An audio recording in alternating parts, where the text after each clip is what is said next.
The views expressed on this program are those of the producers and individuals appearing on this program and do not necessarily reflect the views of the Sun Prairie Media Center staff, its video service providers, or the staff and elected officials of the City of Sun Prairie. Welcome to Moments of Strength. I'm your host, Mary Kaufman. These are stories from the motherhood journey shared to better understand what we are actually carrying, building, and becoming. Every story is different. None of them are perfect, but all of them reflect the capacity and capability of mothers in real life. This is a place to be reminded you don't have to figure everything out on your own. I'm happy you can join us for today's journey.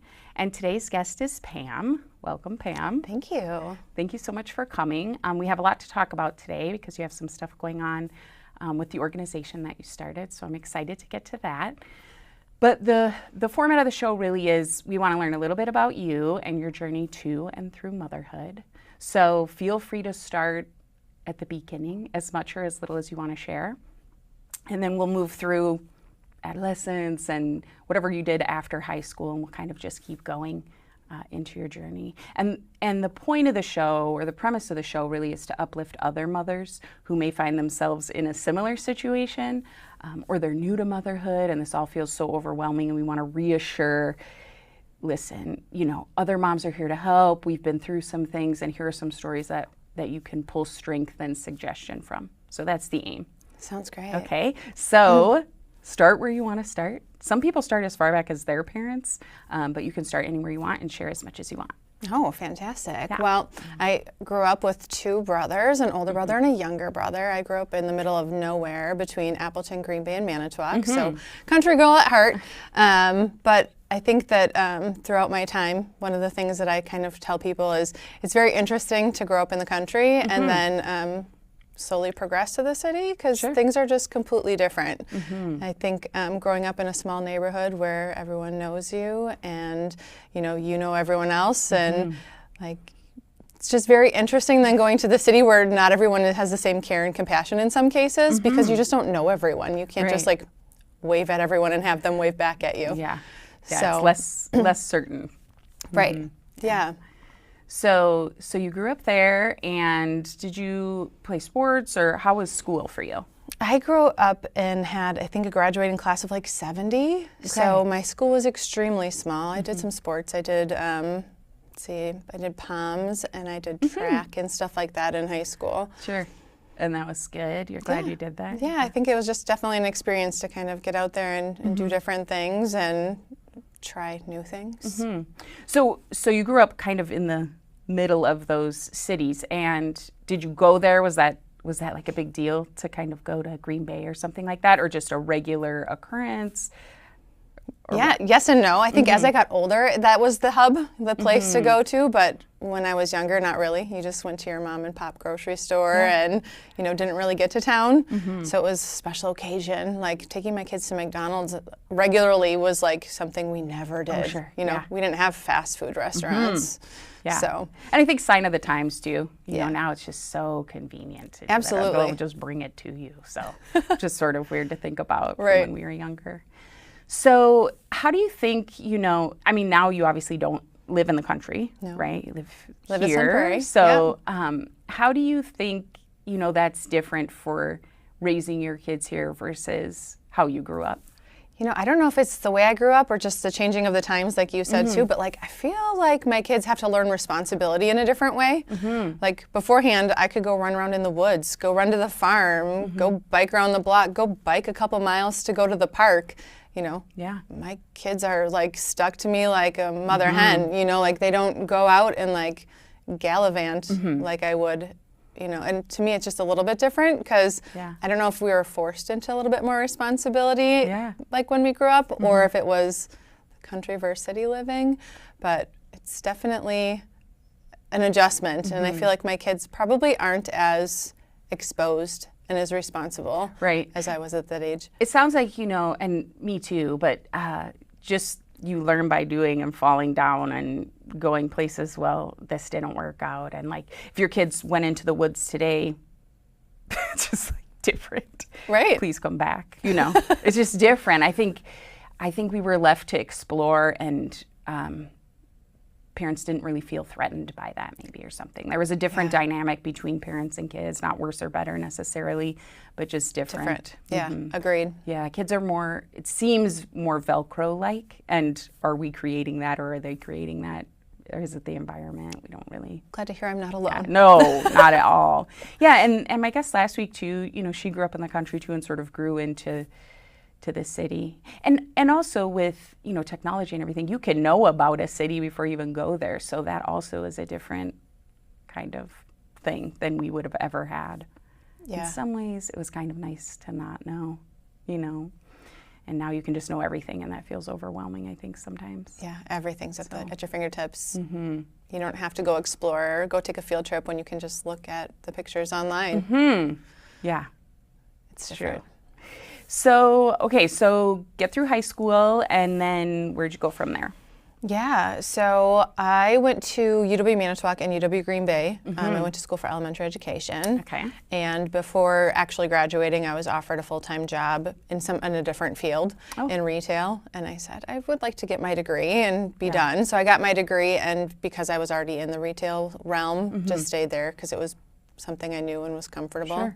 Sure. But yeah, then I kind of moved down here. After that, I moved with the same company that I was with down to the Madison area and started a whole new adventure. And so you moved with that company, and then did you stay there when you moved down here?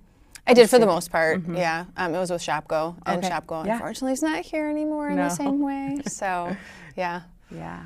I worked for Kohl's. I would say, retail can be, at least when we were in there, I don't know what it's like today, because so many things have changed, but that was kind of a place to be, I love to manage there, and just the dynamics, I think, and trying to coordinate everything, employees, customers, product, and all of that really teaches you a lot about how the world works and how people's personalities and stuff like that. Did you find balance. That too? Yeah, like there was never anything not to do, and you could kind of use your own little creative edge, and it was fun. I really enjoyed it when I did it, but it's not conducive to like work-life balance for what I wanted with the family. No. So that was ultimately why I ended up leaving, Yeah, those Black Fridays were like brutal 2 a.m. start and all of that. Yeah, sending my kids to my parents' house for a whole week over Black Friday just was not the way I envisioned doing Thanksgiving with kids.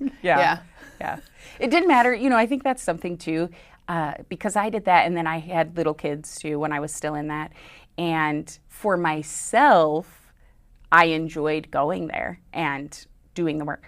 I didn't enjoy the process of getting up and going there. But once I was there, just the energy of everybody and organizing that. And so personally and individually, I loved to do that. But then that's tug, we talk about motherhood. It's the tug of what are you looking for versus, but in hand with what are you trying to provide for your kids and how are you trying to raise your kids and give to them. And so. Yeah, and it's just really demanding too. And when you're working a salaried job that is very demanding over the holidays, like I have pictures of Jackson, who's my oldest, like sleeping. I had a play mat in my office. So if I came on my days off, I could put him on the play mat and I could work on getting a schedule done or pick up all the pieces of things that I needed to do. Yeah, it's hard to strike that balance as a mom, especially when kids are so little too and they just need you all the time. Yeah. So. Well, and you're going to work and you're on E because you just have gotten no sleep. Literally. It makes things somewhat pushed to the next day, or you can get it done later, and then all of a sudden it needs to get done, and you're like scrambling. How do I get all this done and still care for and do all the doctor's appointments and grocery shopping and how do we do that? You just got to do what you got to do, and you make it happen. Yeah, I think and this is something that I was studying. In my dissertation is just like, how do we do that? What is that thing that moms can resort to or pull on or take from?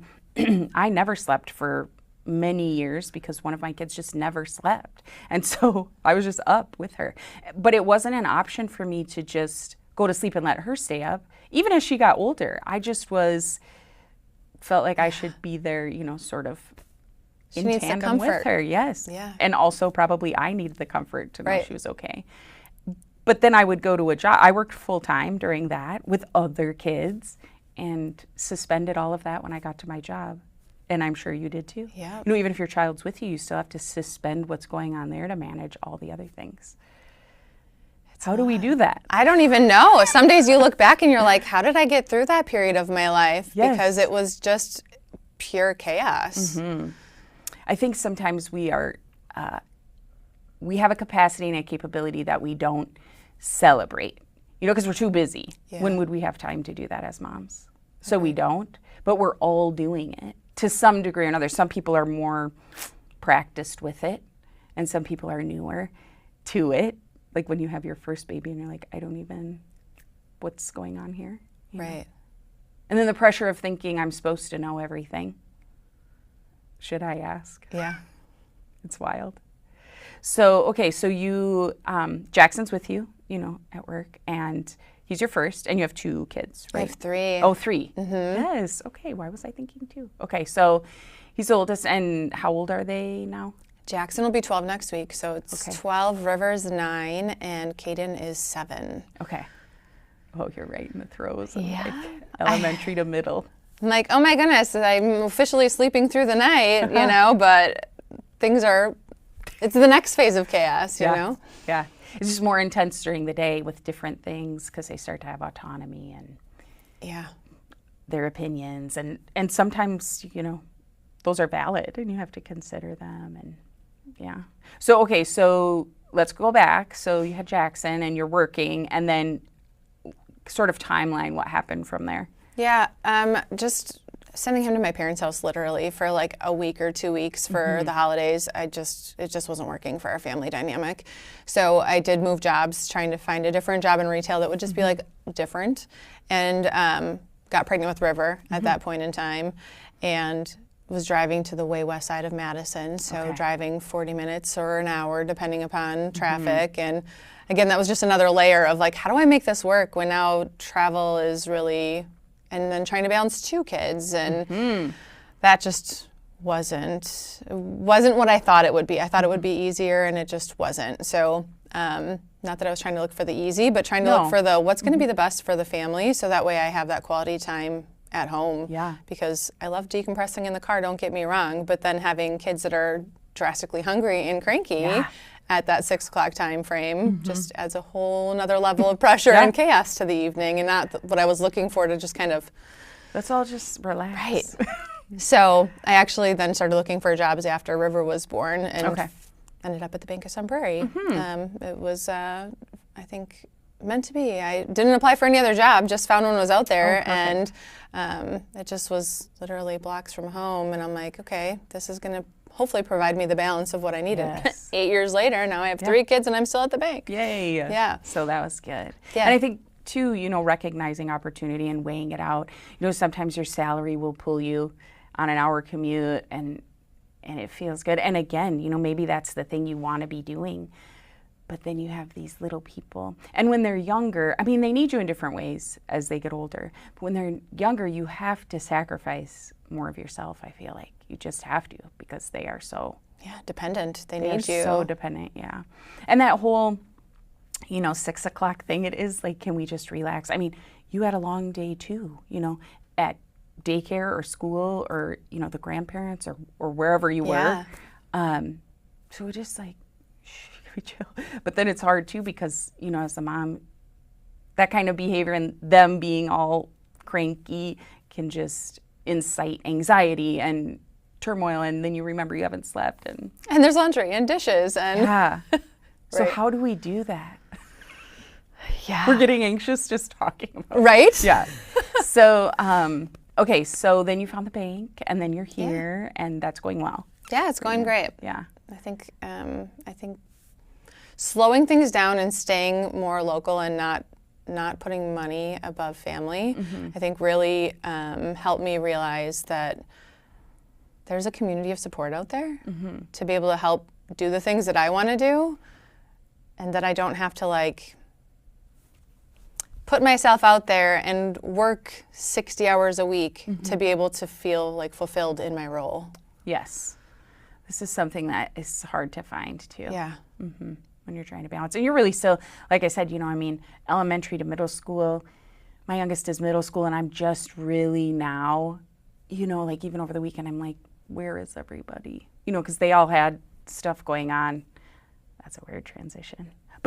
And almost like, I don't feel selfish, but it's like, is there something else I could use this time for the thing that I want to do or need to do. Yeah.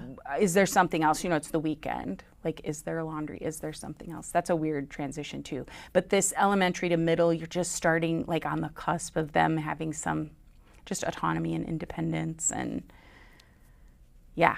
It's not you all the time. It's, Mom, I want to hang out with my friends. Can I go do this? Yes. And it's balancing a little bit of that too while you're like, I thought we'd spend time together. No. I'm still like that a little bit. Like, what are you guys doing? I'll be there too. They're like, no, you actually. Right. Yeah. So those transitions are weird, but good, that they want to be out there and exploring the world. And okay, so what else do you do besides raise your kids and work? Oh my goodness, so much. Let's talk about some other stuff. Yeah. I'm the president of the Friends of the Neighborhood Navigators. Mm-hmm. So can you talk about what that is a little bit? Yeah. So the Neighborhood Navigators are an extension of the city, and they are part-time employees for the most part that help build trust in at-risk neighborhoods. So they typically live in those at-risk neighborhoods, and some of them have different life circumstances and don't necessarily connect with some of the authority figures in Sun Prairie. Okay. So the individuals that are in those neighborhoods are like their go-to. They're the ones that establish trust and help triage when someone's in a time of need, and they try to refer them to like the it's 90 Dane County nonprofits that could assist with whatever their need is to make sure that they get assistance. So we do fundraising on the Friends to be able to help support until the other nonprofit steps in. Gotcha. So a mom needs Tylenol and has no money and can't help her kiddo's fever go down. It's the middle of the night. We can potentially provide funding to make sure that that support is there, or if they need diapers or formula or something when the Sunshine Place isn't open, we can try to make sure that they're getting what they need to maybe even get to a doctor's appointment that last minute their ride share fell through, or something to help until that next step in life. So this is, that's great. And here in Sun Prairie too, and I don't know if this is the same everywhere, but these friends groups are separate then. Can you explain a little bit? Because there are, I know there's a friends group for here and friends for that, but it's different than what people might think. Can you kind of explain how that is different then? So for us, city employees can't fundraise. So we are those fundraising dollars because funds for them only go so far. Sure. They pay for the payroll side of things. We pay for the assistance side of things, the charity aspect of things, to make sure that people are truly getting that support in the way that we see that needs to be helped, which could be bus passes, could be gas, could be groceries. But really just trying to help build a little bit of funds to be able to make sure that we can provide that support, because sometimes that family just needs that one little pick-me-up to be able to propel them to not need it anymore. And that's really what we're trying to do, is pass a little bit of that positivity with someone's time of need, and hopefully that positivity passes through a different act. And then how is that going? It's going well. The only thing is like everyone's feeling constraints, So this past year, the program with the navigators at the city was cut in half. Oh, wow. So the impact that we're able to have is drastically cut as well. But still trying to do what we can with the amount of hours we have, the people we have, and the bodies we have. Do what you can with what you have where you are. And so do people volunteer to do that? Or how do people become somebody who's an advocate in their space? You know what I mean? So the program there is in like Rolling Prairie, The Element, Vandenberg Heights, and Wildwood. So they typically try to find people that will assist, and those positions are paid, but they were doing them in a volunteer basis before they were paid in some capacity. But we do have a lot of volunteers that step up for the board too, that then pop over, and if we do a grill out at a neighborhood to try to do a community event, we'll get people to come that way, or police, law enforcement, EMS, different people coming in to support those neighborhoods to just have a presence and just come in a different capacity. So if somebody wanted to get involved, I know there's a Facebook, isn't there a Facebook page for it? And then is there a website for it as well, or just there's a website too. So people could reach out through there or see where the events are. For sure. Through there. Okay, good. Yeah. And you're busy. Yeah. Okay, what else? That's fun. I'm also on the Business and Education Partnership Board. Oh, yes. So that's with Sun Prairie educators and staff, and then business leaders coming together and making sure that we're kind of figuring out what those employability skills are that are lacking, and figuring out how we can support them in the schools to make sure that we produce great employees when they're graduating or they're ready to get into the workforce. So that is a series of different things of going to schools and recognizing people who have really good skills with, their leaders at work. They're stepping up. They're using their words and being able to be vocal and sharing what they need. Or reading buddies, where we're going into classes and making sure that we just have a presence, so that way students can ask about what we do, in the world. It's really hard, I think, even just as an adult, thinking back of, how did I even know what was even out there of jobs to even have? So the more people we can get into the schools and kind of talk about different professions, it'll also help them as well. And you have the program where companies go in, it's Reality Rocks. Yeah, that's actually happening today. Is it really? Yeah. Oh, coincidental. So, yeah, right. So it's kind of like a job fair, but it's not just jobs, right? It's reality. So they get a job, but they also get then how much they're going to get in that job for a month, and then they have a budget. So they have to go around. This is right. Yep. They have to figure out housing, and if they're going to have a roommate, and if they're going to buy a car, or if they're going to use a bus pass, or buy a cell phone, and see how much all of that really costs. And it's very eye-opening for them. Very. Because otherwise they might not have that experience. That's a great thing. Yeah. And then reading buddies, I actually had an opportunity, we did connect on that, to go and read a book to, and the BEP provided books, one each to every first grader a couple years ago. And I got to go read to all the first grade classrooms. That was fantastic. I had a great time. And then I did that again this year, but with a different book and a grant through a different foundation. So, but getting into the schools and just seeing, where we send our kids every day and what their experience is to a degree.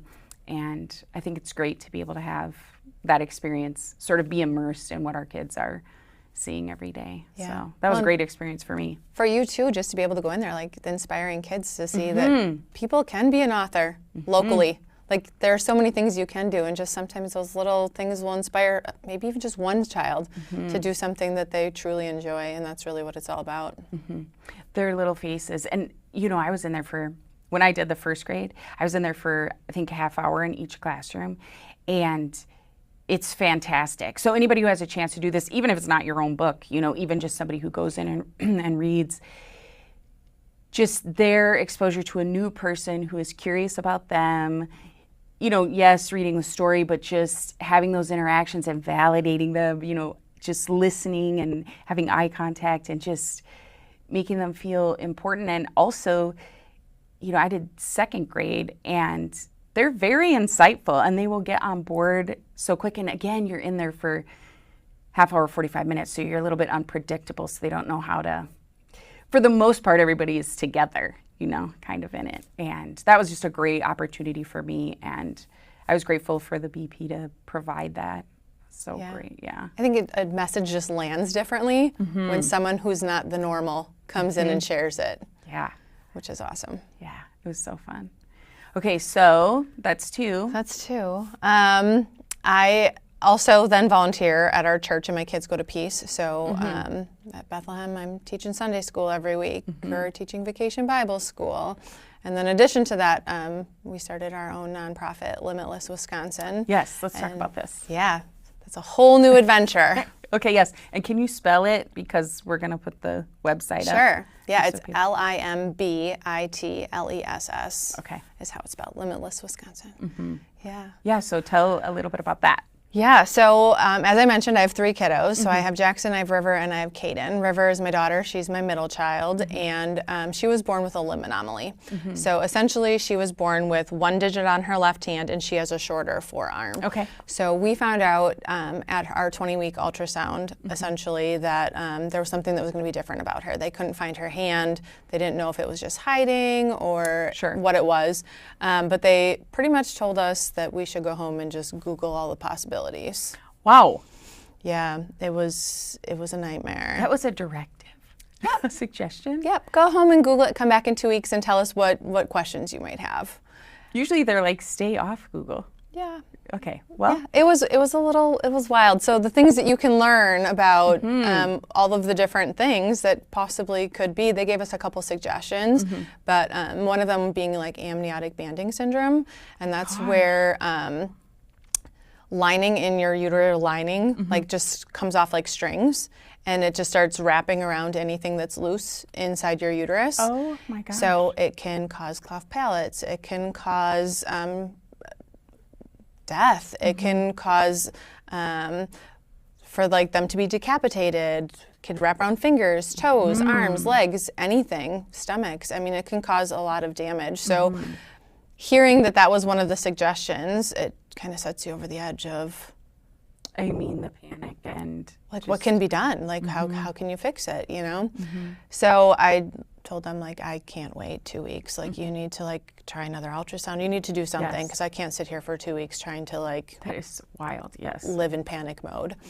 So they got us in again, and we were already in, like, the maternal fetal high risk already before we even had the ultrasound.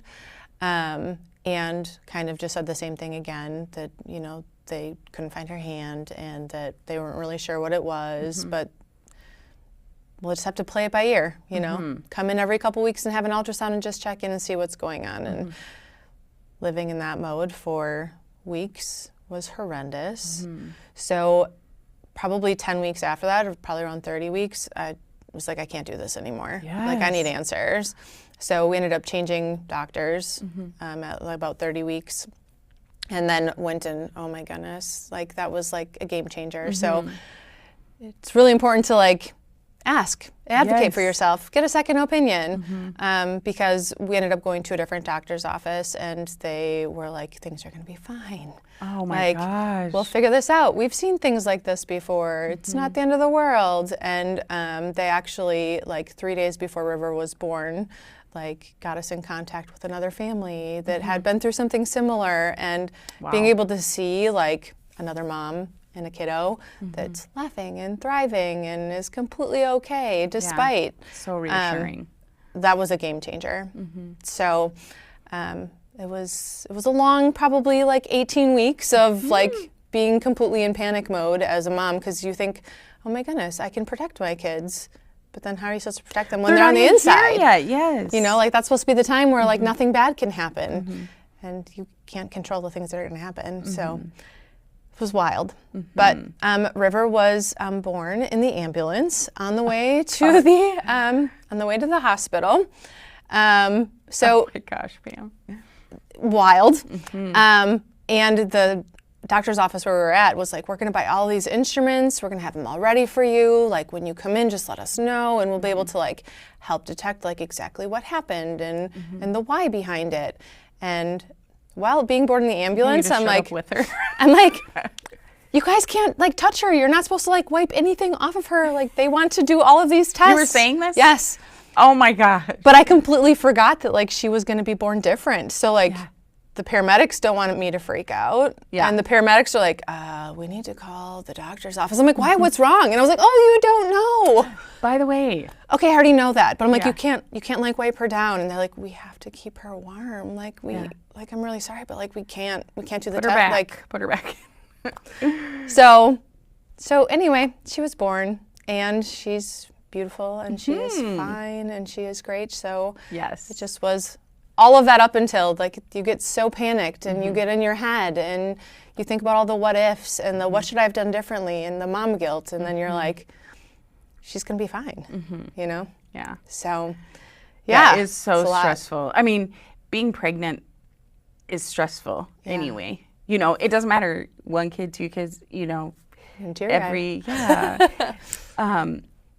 pregnancy. And because also you can't see in there, you have to go by people telling you what's happening in there. And then it's such an important point that every medical place isn't a match for every person, and it's your experience. You should speak up. You know, a lot of times people don't want to ask questions. They don't want to feel stupid, or no, forget that. Ask the questions, you know. And if you're not happy with that, or that sits wrong, you can get a second opinion. You can ask somebody else, you know, you can research it. Although not being a medical professional and researching things is pretty dangerous. Although there's AI now, which I think is a little more helpful, but even that is, so it's important to ask questions. And then when somebody tells you, like, this might not be going according to plan, what are you supposed to do with that? Like, what are you supposed to do with that? Because what are you grabbing at to help reassure you? And so what a great program to pair you with somebody who had been through that. And knowing that now, you do that. So we didn't start that right away, but I knew, like, at some way, shape, or form, like, I never wanted a mom to go through what I went through. So, like, how can I be the change? How can I make sure that no mom has that experience? But when River was in preschool, like, she was kind of just growing up with all of her little besties, you know, and a little bit sheltered from the world. So going from that to then, okay, now you have to go to an aftercare program or a summer school program. Like, that was really hard for her, which then made it really hard for me as well. We always feel what they feel. So it was like trying to drop her off somewhere and just being met with tears and anxiety and stress. And every single day in the summer, spending 30 minutes coursing her to be like, hey, sweetie, like, your friends are going to be here. And her just not wanting to go. I'm like, what can I possibly do to make this situation better? And she's like, I just want to be with people that are like me, Mom. Like, heartbroken. All of us, yes. You know? Oh my gosh, yeah. So I'm like, okay, well, let's do it. Let's figure out how to make that happen. So we had gotten connected with a few people, right, over the time, just through our own little Facebook, social media, whatever that was. And I'm like, well, let's figure that out. So started putting the feelers out there of, like, okay, like, what could I do differently? And that's literally when I feel like all of a sudden, like, things just fall into place. You know, like, the very next day I'm at work and all of a sudden this fellow walks by and I'm like, who is that? It was Bill from the Dane County Miracle League. I'm like, I need to know who he is. And Bill was so insightful of being able to help me figure out how to get a picnic started and get a gathering going. And then all of a sudden sharing it with someone else, then all of a sudden it was other people stepping up to be able to make sure that we had a place to do it. And we ended up the first year doing it, we had 100 people show up at a picnic. Amazing. And that was when I was like, it's not just me.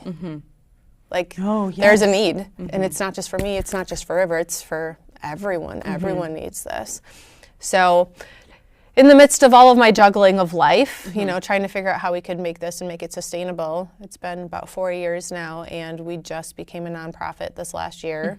Now we have a board, and like, things just continue to spiral in a good way. I started advocating at the state level and at the national level for making sure that people with limb loss and limb difference are supported. Part of that right now is a mission in Wisconsin to be able to make sure that people have access to prosthetics, orthotics, and mobility devices, because insurance is not a fair game when it comes to Wisconsinites right now. Like, the very bare bones coverage that people can get is one prosthetic from the time they turn 18 until the time they pass. Wow. So pretty much insurance, it's like the Wild West. They're able to do whatever they want. Some are going above and beyond for people, and some are not. So we really are trying to figure out how to make sure that people have access to be able to be active, to enjoy the outdoors, to be able to run. Like, I had a mom tell me the other day how it's just her goal in life is at some point in time she wants to go swimming with her kids, but she doesn't have a prosthetic that can go in the water. Oh my gosh. Like, those things that you take for granted that you're like, absolutely, like it's a core memory of you going in hotel pools and swimming with your kids or doing something for the summer, but to not have that as a core memory, like blows my mind. So it's morphed into not only just community and connection, but now figuring out like, how do we make sure that everyone has that same quality of life and that it's not just for my daughter, right? It's my daughter has a story, but her brothers have a story. Like, yes, I was going to say, you know, the picnic is for everyone who's impacted. Yeah. Yeah. So Like, not just your daughter, but all of you, her friends, grandparents, the school, everybody that she interacts with. yeah. Or doesn't, or maybe she just represents, you know. Or until you run into that person, you know? So it's really morphed into something that's growing, and it's going to be and is pretty awesome. So Yeah, that's great. That's beautiful. Yeah. How is she doing? I'm gonna tell you, like, 'Cause she's I mean, she's the catalyst, but she's involved in this. She is. It's not just you doing this. Like, she is involved in this. absolutely. Yeah, I think it's been a game changer, not gonna lie. Like, her confidence and her ability to just like be herself has changed with community. It really has. It's awesome. Yeah. Yeah, that's great. I'm proud of you. Thanks. Yeah, and her. And all the people that have joined in to do this. I mean, this is like motherhood, you know? And you already have to sacrifice yourself for your kids, and you want to do that. But even look at everything that like you're involved in, and it's still like, what else can I do? Yeah. And it's not just, you know, I want to coddle my kids and I want to protect them and take care of them. It's how do I make them a person that can come out and impact the world in a positive way? And so you've completely demonstrated that, not just for her, but like her brothers and her friends parents and everyone just seeing like it's possible. This is beautiful. Oh my goodness, it's so funny. So we had an event this past weekend, and like I said, people just continue to step up, and it's so, I don't know, like fate, like, you know, or just things just fall into place, and the right things happen at the right time. And this past year, we did last weekend, we did an event with the school district, and then in partnership with the Madison Area Network of Amputees, which is run by a physical therapist. Okay. And we brought in 30 different resources from all over the state to come and just be represented, because I feel like not even the resources know who each other all are, or what the all opportunities might be. Sure. And it was just really funny doing that, because River's like, Mom, now you're planning it with a board, and like, I don't even feel like I have a say anymore. So like trying to figure out like, okay, how do we make a kids council so that way kids have a voice? And my youngest, Caden, at the event wrote on his name tag, assistant director. So like, it's just really cute, the leadership that they're seeing, and realizing how important it is to support their sister, but also supporting themselves, because of this, they have a story too. Like, if someone is too afraid to ask River why, you know, or talk to her about it, they go to her brothers, and her brothers have to tell a story, or reassure, or normalize. So trying to figure out how to make sure we're empowering everyone in the family. Yes, it's awesome. Yeah, this is so great. So your event was this last weekend. It was. And this is an annual event. We're going to make it an annual event. This is the first time that we did this resource fair. Okay. But I'm definitely, it was humbling walking away, seeing the people, the community, the connections that they made, and it just needs to continue to build, because there are people out there who have never met someone like themselves, and they feel like they're on an island, and we want to make sure that doesn't happen. And so this website you have, limitlesswisconsin.org, right? People should go there if they see this and they want to connect with you. Yeah, That's how they absolutely. should. And then you can help. I'm sure there are some connection pieces on your website, but they could also reach out to you if they had questions or just wanted to connect. Or Absolutely. Clearly an opportunity for insurance companies to step up. So if you work for one and you want to be the first, that would be a place to connect for that. Absolutely. There's clearly a need there. And if the resources are there, you know, maybe somebody wants to connect with you and offer to be the first. So I would love that. I mean, at the end of the day, seeing people go to GoFundMe or trying to like fundraise to be able to do something that they love and enjoy is just literally heartbreaking. Like, I keep telling people, if you enjoyed something, which I know like you enjoy running, like and you all of a sudden tomorrow couldn't run ever again because someone or something was stopping you, not yourself. Right. You still want the drive. Like, what would you do? Yeah. And every single person in this limb loss and limb different community face that because there are things that they can't do, and it's not that they don't want to or they don't want to try. Right. It's because they don't have access. So I know prosthetics are expensive, and I'm sure there's like a wide range, but can you throw out, what if somebody saw this and they were like, you know what, I'd love to sponsor somebody or just flat out purchase one? Because there are people that watch this that, have some disposable income and are looking for something to do with that helps uplift the community. I'm sure we can Google it. Are you going to tell me to Google it? No, I won't actually. There are not really very many nonprofits, and we don't do this quite yet, but like in Wisconsin that actually step up to support for prosthetics. There's some in Minnesota right over the border. Hanger Clinic has a foundation that will assist with whatever insurance won't in some cases if you qualify. But mobility devices can be super cheap and they can be super expensive. It really depends upon what you need, but it can range anywhere from a couple $1,000s to $50,000 depending upon what someone's needs are. Sure. I have a friend right now who was in a motorcycle accident, and she lost both her left arm and left leg in a motorcycle accident due to an inattentive driver that hit her head on. And because of that, her balance is off, Gotcha. And insurance won't cover, they'll only cover the bare basic, what she needs to be able to stand, but that doesn't help with balance. So this is so wild to me. Yeah. But like to be able to walk outside on uneven terrain, you need to have balance. To be able to go outside and go for a walk anywhere that is not pavement, even on pavement. If you're walking on sidewalks that have, you need to be able to have that ability to be able to have the leg kick out, to be able to help support your body so you don't fall. And it's just tooth and nail trying to get her something that she truly needs to not be sitting in a wheelchair in her house, which she desires to get outside and just be herself, Yeah, that is. So even individuals who want to contribute something to this, they can connect with you. Yeah, I'll help in any way, shape, or form for sure. Yeah, this is great. What an incredible resource. And that came from an idea. And really it came from your daughter. But even long ago when you were like, I'm going to do something about this. And I think sometimes we have those thoughts, but you talked about how things line up and unfold. One thing is maybe you feel like you want to do something. You maybe don't have to do it right now, but you can keep that track open and then be open for opportunities, and be open to have a conversation. Or if somebody offers to help you, entertain that. So often I think, as moms, and we talk about this on almost every episode, but so often we're like, no, I got it.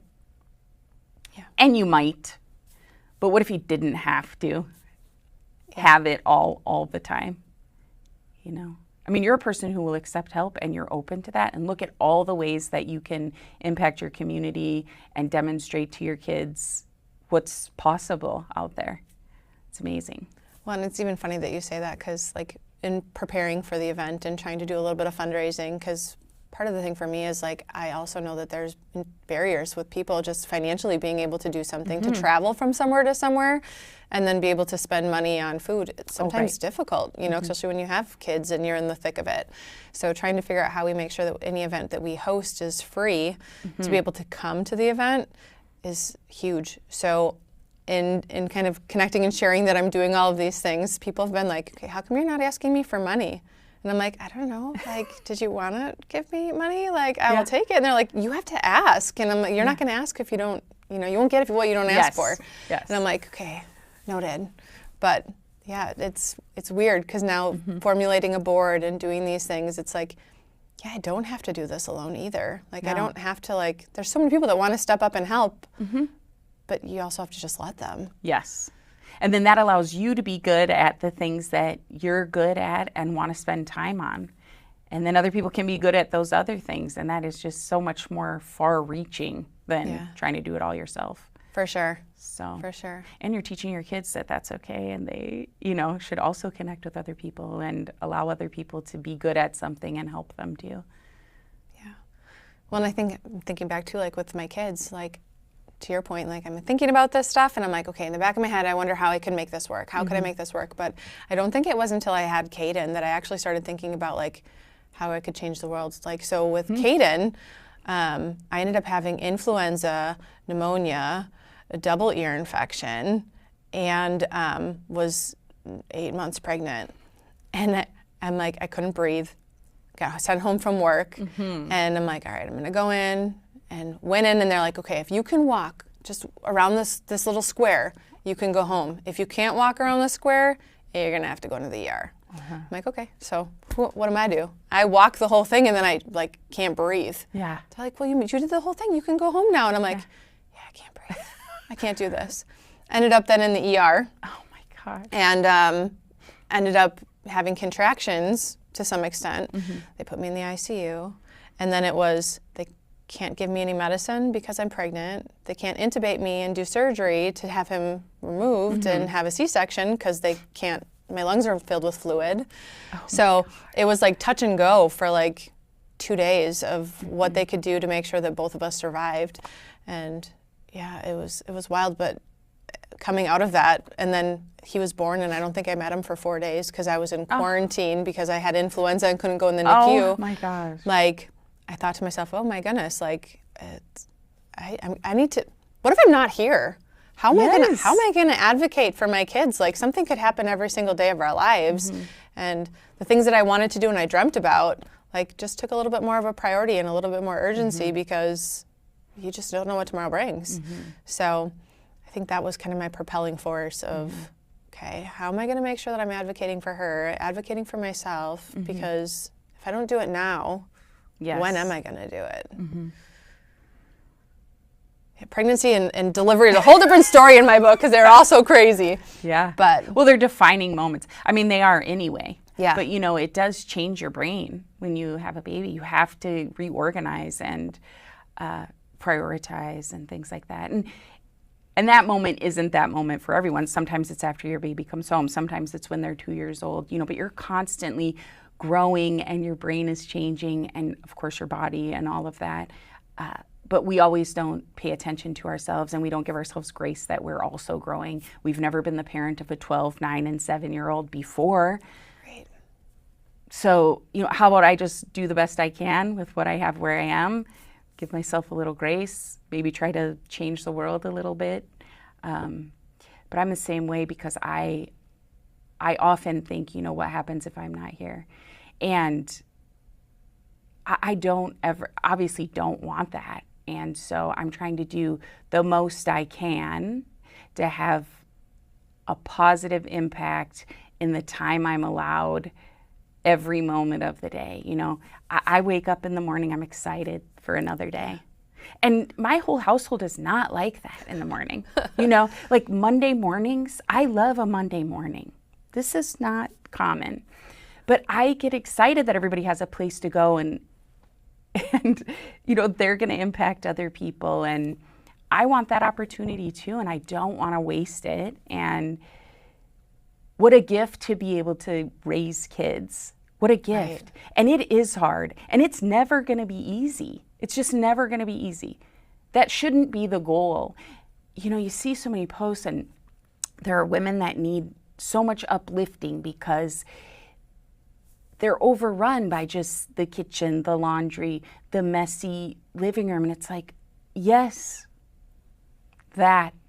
it's never going away. That's always going to be there. So acceptance is part of that, don't you think? Yeah. Yeah. And then a little bit of impact in one area, doing the best you can with what you have where you are. And then that can grow. Right. Yeah. I think every day as a mom is just a different battle in itself, you know. Just thinking about my morning even coming here and what that all looked like, and how I was telling my kids about cleaning up and how that would reduce some stressors and being able to find things. And yeah, it's just, every day is just something different. But at the same time, I'm like also thinking about this morning and then my drive, like how do I take that chaos to then allow that chaos to not continue the moment they walk through the door? Like making sure that, hey, you want to know what, I'm human too, and apologizing when you need to apologize, or calming things down, or in my glove compartment I have these little cards of like positive affirmation cards, and like when days are crazy, giving the kids one so that way they can say like, I'm gonna be great at school today, or They love it. Right, just something to leave them on that positive note, because sometimes chaos can follow, and trying to make sure that I'm mindful that that stops, you know, and redirect. Yeah. I even need that every now and then, you know? Yeah. Me too. I'd love a positive affirmation card. Love that. Yeah, and then in understanding, you know, it's never going to be perfect, but always having the aim, you know, just to be a little better maybe than yesterday in an area where there was a struggle. Or Right. It's an evolution of learning every day. Yeah, I think so. Yeah. Yeah. Okay, so before we wrap up, first of all, thank you for coming. You're making an amazing difference, and thank you. I'm happy to have provided an area where you can share that, and hopefully this connects with people and teaches them something they didn't know, and for people who recognize that, gives them a resource. Yeah. So this is great. Thank you. No, and thanks to you. River, too, and your other kids. So anything that you want to share, you know, about motherhood or anything you have going on with people who may be watching? Yeah, I think that, you know, regardless of what you have going on, there's somebody else out there too. And, you know, for me, having that one person, that one mom that resonated with the things that I'm going through, maybe it's not forced, right? Like somebody else is also going through the exact same thing. And sometimes you have to just be vulnerable and open up and share what's going on, because so many moms can relate, so many parents can relate to the things that you're going through, and you don't have to face it alone. It's just, sometimes it's really hard to open up and just share the things that you are truly going through in life, because you don't think someone's going to understand, or you don't want to burden someone else. But at the end of the day, like, it takes a whole weight off your shoulders when you have a community of support and someone that you're able to share those things with. Yeah, and people want to help. Absolutely. People genuinely do want to help, you know. And then once you do those things, doors just start opening, you know. And if they open, jump through them. Like, take the time. And the coolest thing that's coming up here in the near future, too, is we've been invited to be able to bring limb loss and limb different kids and their families and individuals to the EAA this year. Amazing. And July's National Disability Month, so we are going to unveil Jessica Cox's Impossible plane with her. And Jessica Cox is the world's only armless pilot. Oh my gosh. So like, and you get to be part of that? And we get to be part of that, like that piece of history. So it's really cool. Like, say yes. Say yes as often as you can, because and take the chance, you know. For me, it was just sending an email to their organization and saying, hey, you're doing some really awesome things. Just wanted to let you know that we're also here. And it opened the door of, oh my goodness, let's do this together. Yes. And yeah, if you just don't put yourself out there, you don't get it in return. It's great advice. And it's working. Yeah. So thanks for demonstrating that to reinforce. That's amazing. So, and EAA is toward the end of July, right? Yep, it's like July 19th or something through the end of the 25th or 4th or something. Yeah, well, that'll be great. Yeah, it'll be so cool. I'm excited. Yay. Okay, so, well, thank you so much for coming on. I really appreciate it. It was nice to learn more about you. I mean, we've been in the same circles for a long time, and I didn't know a lot of that stuff. So I appreciate you coming on and sharing. Yeah, thanks for allowing me to have a place to share. No problem. Okay, so please remember to keep your perspective, but don't be afraid to step into somebody else's like we did with Pam today. Stay resilient, keep showing up. We need you, your kids need you, your community needs you, you need you. Continue to have a pursuit, even if it's just an open track in your brain for something you want to do down the road. And don't be afraid to, like Pam said, you know, go through an open door when somebody offers, accept their help. Remember, you're not alone. There are 2 billion of us around the world, 2 billion moms, and we are here for you. Thank you.